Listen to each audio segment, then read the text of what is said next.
Hello everybody and welcome to another episode of Badman Reviews.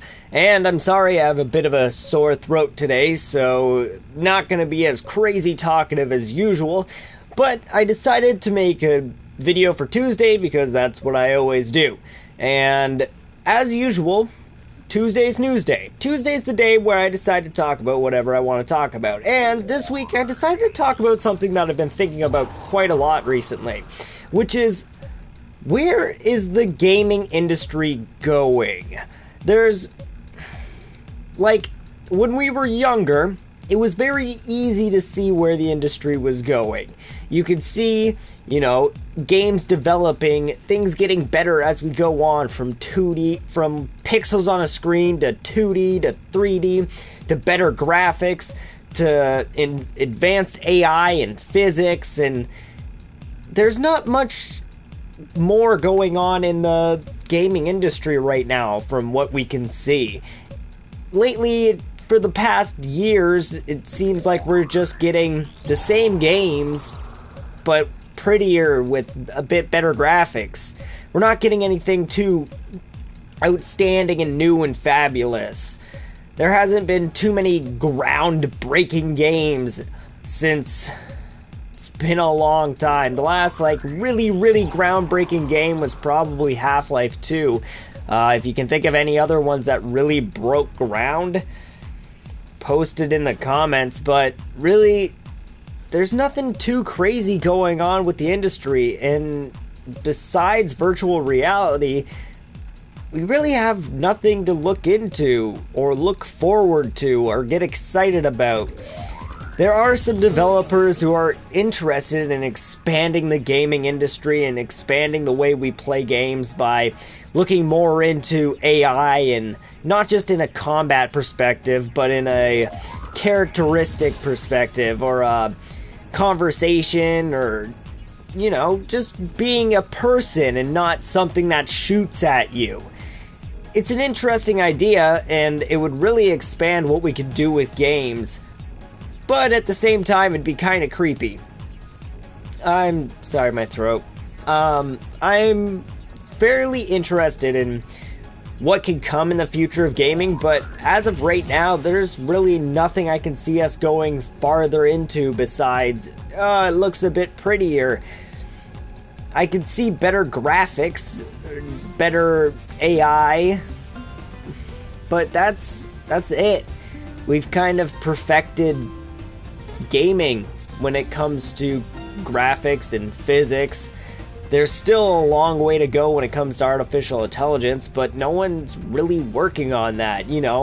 Every year we get our new Assassin's Creed, which is the same game, it just new features and it looks prettier. Same with Call of Duty. It's a little bit disappointing at times, and I really wish that, something new would come out that would blow us away. I really thought Destiny would be it. It's really the game where I thought, oh, maybe this new MMO FPS game will be like a new landslide of gaming, and we'll see a new generation of things come. And it kind of happened. We have Rainbow Six The Division coming out, and we have other games like that now, but it didn't really expand anything. It didn't make anything feel new and fresh, which was very upsetting. I'm hoping No Man's Sky can possibly bring that to the table, giving us maybe a new wave of space games. Space exploration could be a huge thing with No Man's Sky coming out. Having games where you travel from planet to planet with seamless, no loading screens. Imagine playing a game like, I've said this multiple times before, but imagine playing Destiny. You're in the Cosmodrome, and you're shooting bad guys and whatnot, and you're like, oh, there's a raid on the moon, or there's a special thing on the moon.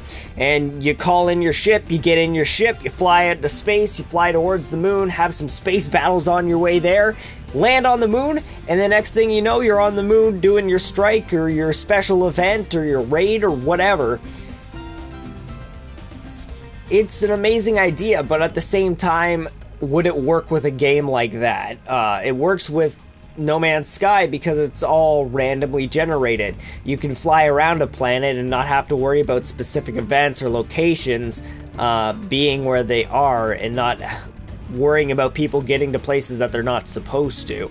While No Man's Sky is literally just, it's all randomly generated. Just explore, do whatever you want. I don't care.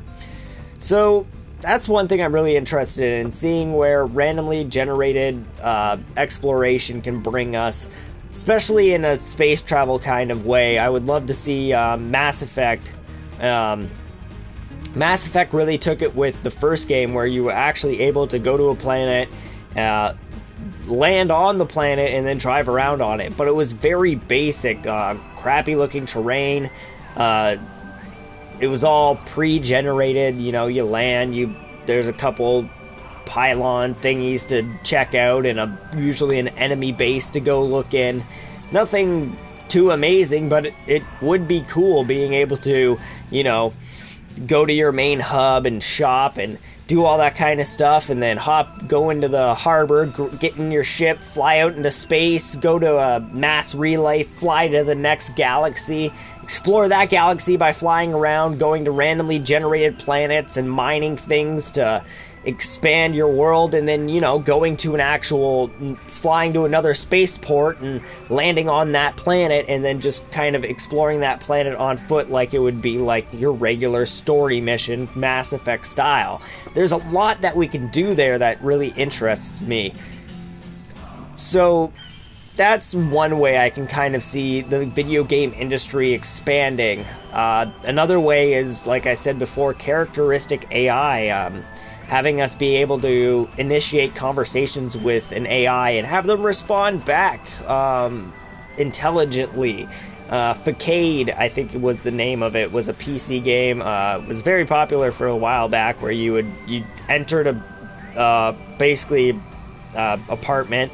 There's two people in the apartment, and you can talk to them, and they'll respond back to you depending on what you say. And usually they're pretty intelligent with your responses, as long as you're making sense. But on the other hand, it's not totally 100% accurate. So that's another way that AI can go, is games can go, is giving us really spot on conversations with characters. Imagine, playing Grand Theft Auto, walking down the street and, just walking up to a random stranger and basically, saying something like, "Yeah, give me your money," and they put their hands up, and they try to run away, and you're like, "Don't move," and then they stop, and they turn around, they're like, "Here, take my money." Stuff like that, being able to actually communicate and talk with the game itself. There are small things like that that can really expand the gaming industry and how we play games.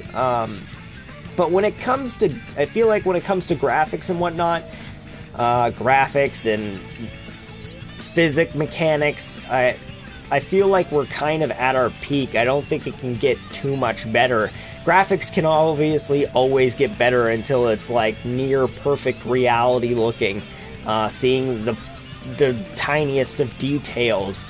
But we're at a peak where, yeah, it'll always get better, but it's not going to be anything crazy like the difference between 2D and 3D, or crappy 64-bit polygon 3D and actually well graphicked out HD quality. Maybe down the line, 40 years from now, we'll look back at Xbox One graphics or PC graphics of this time and be like, wow, it really doesn't look that great. But I feel like it would still look good. You look at games like Crysis 3 and many other games coming out now, and you're like, well, it looks pretty close to reality. I guess it could be better, but not really. That's what I'm interested in. But those two things that I really mentioned, randomly generated terrain and AI conversations, can really expand the world of gaming. So I really think that would be cool to see in the future, but I feel like it's a long way down the line, especially with how the industry is going right now, where they're playing it safe. It's just make another Call of Duty. It makes $1 gajillion every year. Why not? We can make them, and truthfully, they've gotten much better the past couple years. Call of Duty used to be, it was going in a downhill slant just because it was on, you know, Activision would make a game, and then the next year Activision would make a game, and then they were like, okay, well, that's too much, so Activision would make a game, and then 2 years later Activision would make a game, and between Treyarch was making games, and it's you can see the quality decreased, but now they're on a 3-year cycle, which makes it, you know, 3 years is a decent amount of time to make a game, I believe, especially when it comes to Call of Duty. But it's still, it's nothing new, it's nothing blowing the industry away. It's basically like, here's your new Call of Duty, give us money. I'd love to hear what you guys think would be cool to see in the gaming industry, what you would like to see expanded, or what new ideas you think would be cool for the future of gaming. So post in the comments below what you would like to see in the future of gaming. Maybe some of you want to talk about VR, virtual reality. Maybe some of you want to talk about Microsoft's HoloLens. Maybe some of you want to talk about the things that I mentioned. But I would love to see what you guys think in the comments below. It's a very interesting topic that I've been thinking about a lot recently. So I'd love to see what else you guys have to think of. And maybe it'll pop some more things into my mind. It's a cool topic to think about. Think about what gaming will be like 20 years from now. So don't forget, post in the comments below, like, comment, subscribe if you wish. Sorry about my throat. Hopefully it doesn't affect this Friday's video too much. But until then, I'll see you all in the next video.